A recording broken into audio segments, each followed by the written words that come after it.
Hello all. Welcome to the Random Thought Pod. I am your random thought leader, Richard Rohr. No guest this week. It's just me. A monologue.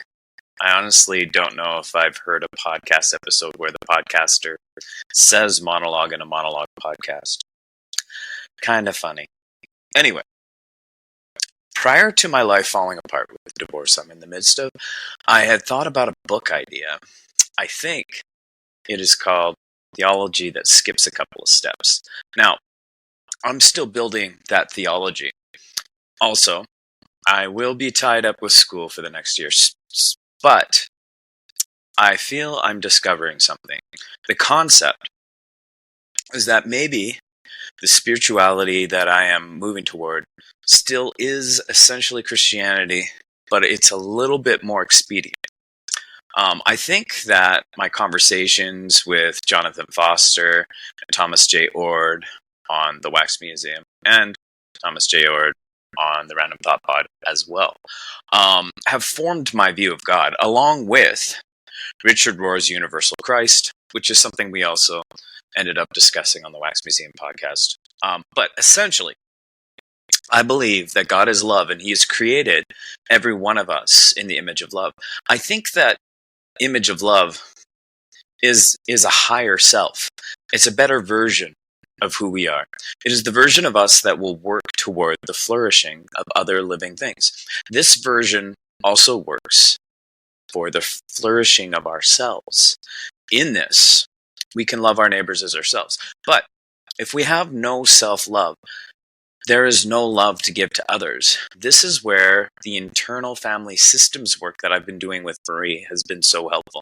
I am very prone to self-sacrifice, which is something Christianity often endorses. So as discussed in episode 12, there are different parts of us that we need to gently bring back under the leadership of the core self. And I think that part of me who wants desperately to ensure people around me are okay needs to ensure that the core is also being taken care of. It needs to make the core its top priority. And this is where the core self can sit down with that part. So if we were to call that part serve, core could put his arm around serve and say, hey, I see you genuinely care about all these people. That is so incredibly admirable. Did you know that you can still do that, but also make me your top priority? It's like there's not a,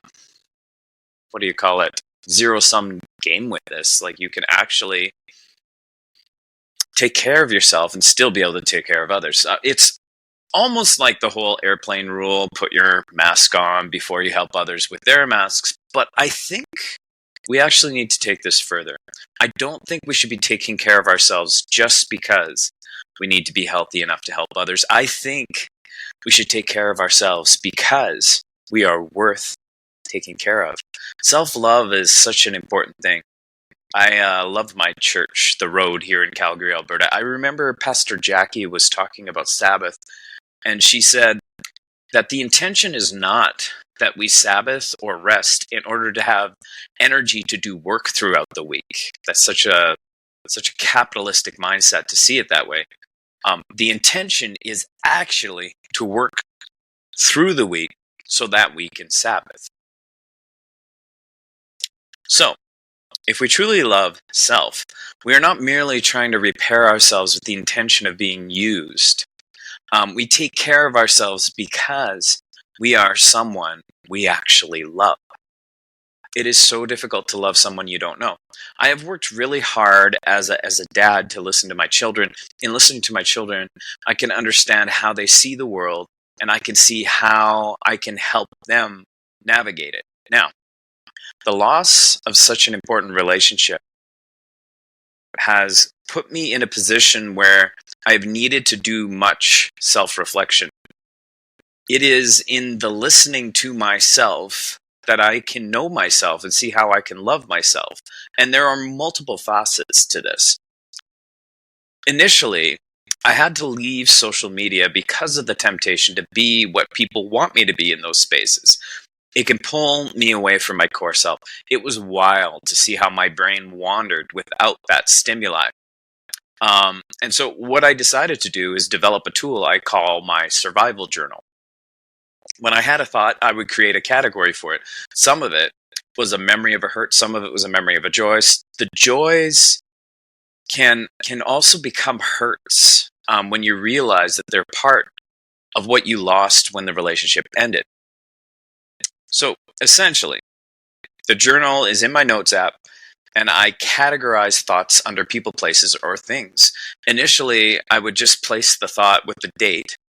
Actually, initially, that's what I do each time, is I place the thought with the date on it, and I add it under the name of the person, place, or thing that it's associated with. Then periodically, I try to extract something constructive from that thought. So it doesn't end up actually being chronological in the end. There's kind of a summary for each topic. And the idea is to kind of process things. So instead of just having kind of that initial thought there, I can have a processed version of it that I hope can be beneficial. So, for example, I had some body shame under the person category because someone had said some hurtful things about my body. I needed to take those words and rework them in such a way that I could make peace with the thought. Maybe my body is not what that person thinks it should be, but it is my body, and I love it. It's been so interesting to teach myself how to take the love and understanding that I give to others and begin to use it on myself. It's been a massive help to now spend time with people who were not trying to force me to be neurotypical, and to allow people to value my neurodivergency, and valuing it myself. Like, as people are able to point out the positives of it, I can start seeing those positives in me, and I am growing to love my brain.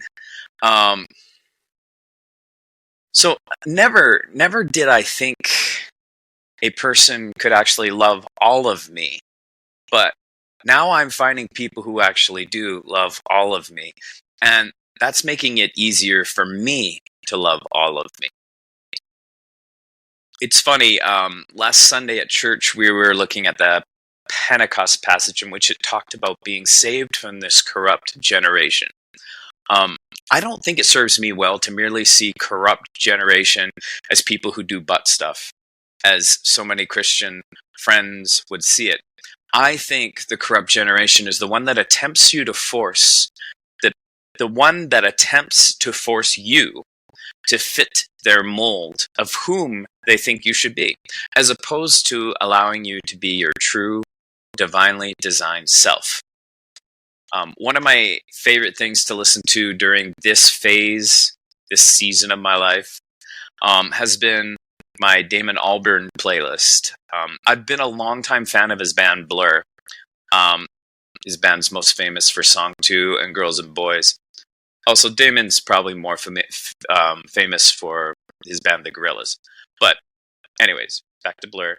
I have always been a fan of Blur's 2 albums that came out in the 90s. Their self-titled album and 13. And up until recently, I haven't been able to put my finger on why I love those albums so much. But I think what it is I love how Albarn will find a riff, a catchy musical hook of some sort, and he'll build a song that allows that riff to fully express itself. And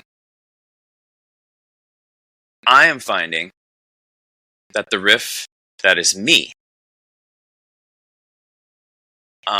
that riff that is me, that's the higher self, which has not been confined by this corrupt generation.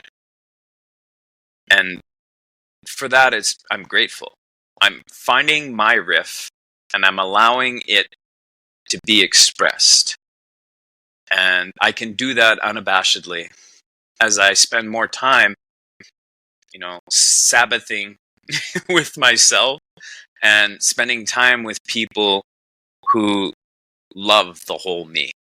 And so I hope that somehow you who are listening to this are able to think about that, to think about what your riff is and how can that riff fully express itself.